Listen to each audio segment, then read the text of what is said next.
नमस्कार, मैं श्रेया और आप देख रहे हैं बातें यूपी की। मैं हाजिर हूं उत्तर प्रदेश की 10 बड़ी खबरों के साथ। उत्तर प्रदेश का बजट सत्र 18 फरवरी से शुरू होगा, जिसमें 20 फरवरी को बजट पेश किया जाएगा। इस बार बजट का आकार 8.5 लाख करोड़ रुपए पार करने का अनुमान है। इंफ्रास्ट्रक्चर की नई और मौजूदा परियोजनाओं पर खास फोकस रहेगा। राज्य सरकार का लक्ष्य सकल घरेलू उत्पादन यानी जीडीपी को बढ़ावा देना है। खेती किसानी, युवाओं और सामाजिक योजनाओं पर विशेष ध्यान देने की योजना है। पिछले साल का बजट 7.66 लाख करोड़ रुपए तक पहुंचा था। बजट के प्रभावी खर्च को लेकर सरकार के सामने बड़ी चुनौती होगी। उत्तर प्रदेश सरकार 75 जिलों से 150 शिक्षकों को मास्टर ट्रेनर्स के रूप में प्रशिक्षित करेगी, जिनका उद्देश्य विद्यालय प्रबंधन और संचालन को मजबूत बनाना है। ये प्रशिक्षण दीनदयाल उपाध्याय राज्य ग्राम्य विकास संस्थान लखनऊ में 3 चरणों में होगा। मास्टर ट्रेनर्स अपने जिलों में अन्य शिक्षकों को प्रशिक्षित करेंगे, जिससे 20 लाख से अधिक प्रशिक्षित सदस्य तैयार होंगे। इस कार्यक्रम से विद्यालयों का प्रबंधन प्रभावी होगा, शैक्षिक गुणवत्ता में सुधार होगा और बच्चों को गुणवत्तापूर्ण शिक्षा सुलभ होगी। अब बढ़ते हैं अगली खबर की ओर। यूपी बोर्ड परीक्षाएं 24 फरवरी से शुरू होंगी, जिसमें 17 जिलों को संवेदनशील घोषित किया गया है। इनमें गोंडा, आगरा, अलीगढ़ और प्रयागराज समेत अन्य जिले शामिल हैं, जहां पिछली परीक्षाओं में सामूहिक नकल और अनियमितताएं सामने आई थी। परीक्षा के दौरान नकल माफियों और असामाजिक तत्वों पर कड़ी नजर रखी जाएगी। जिला और राज्य स्तर पर कंट्रोल रूम स्थापित किए जाएंगे। प्रशासन ने परीक्षाओं को शांति और नकल मुक्त माहौल में संपन्न कराने के लिए विशेष सुरक्षा इंतजाम किए हैं। प्रयागराज महाकुंभ में स्वच्छता बनाए रखने के लिए दुनिया का सबसे बड़ा सफाई अभियान चल रहा है। 1.50 लाख टॉयलेट, 4 लाख डस्टबिन और 800 सफाई कर्मी टीमों के साथ सफाई सुनिश्चित की जा रही है। 600 मीट्रिक टन कचरे को हटाने के लिए आधुनिक मशीनें और टिपर, कॉम्पैक्टर और सक्शन वाहन इस्तेमाल हो रहे हैं। नगर निगम और नगर विकास विभाग के साथ मिलकर सफाई कार्य रात दिन जारी है। 1500 गंगा दूत ऐप के जरिए टॉयलेट की निगरानी भी कर रहे हैं। सफाई कर्मियों के लिए बीमा, चिकित्सा सुविधाएं और बच्चों के लिए आंगनबाड़ी, स्कूल की व्यवस्था की गई है। इसी के साथ अब बढ़ते हैं अगली खबर की ओर। यूपी के अलीगढ़ में तेल और गैस के प्राकृतिक स्रोत की संभावना जताई जा रही है। पेट्रोलियम मंत्रालय के मिशन अन्वेषण के तहत ओएनजीसी अलीगढ़ में 2D सेस्मिक सर्वे करेगा।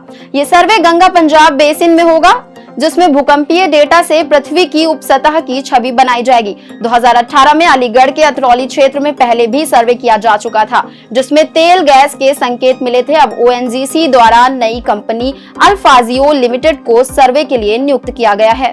उत्तर प्रदेश परिवहन विभाग प्राइवेट बसों को रूट परमिट जारी करने की योजना बना रहा है। इसके लिए एक AI आधारित ऐप तैयार किया जाएगा, जो उन रूट्स का चिन्हांकन करेगा जहां रोडवेज बसों की कमी है। विभाग इन रूट्स पर प्राइवेट बसों के संचालन की अनुमति देगा, जिससे यात्रियों को समय पर परिवहन सुविधा मिलेगी और सरकार को राजस्व का फायदा होगा। इस ऐप के जरिए डेटा विश्लेषण के बाद प्राइवेट बस ऑपरेटर्स को स्टेज कैरेज और कॉन्ट्रैक्ट कैरेज परमिट जारी किए जाएंगे।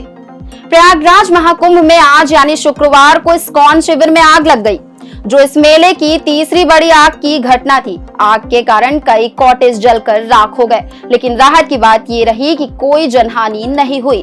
प्रारंभिक जानकारी के अनुसार एसी का गैस सिलेंडर फटने से आग लग गई, लेकिन मौके पर दमकल की गाड़ियों ने पहुंचकर आग पर काबू पा लिया।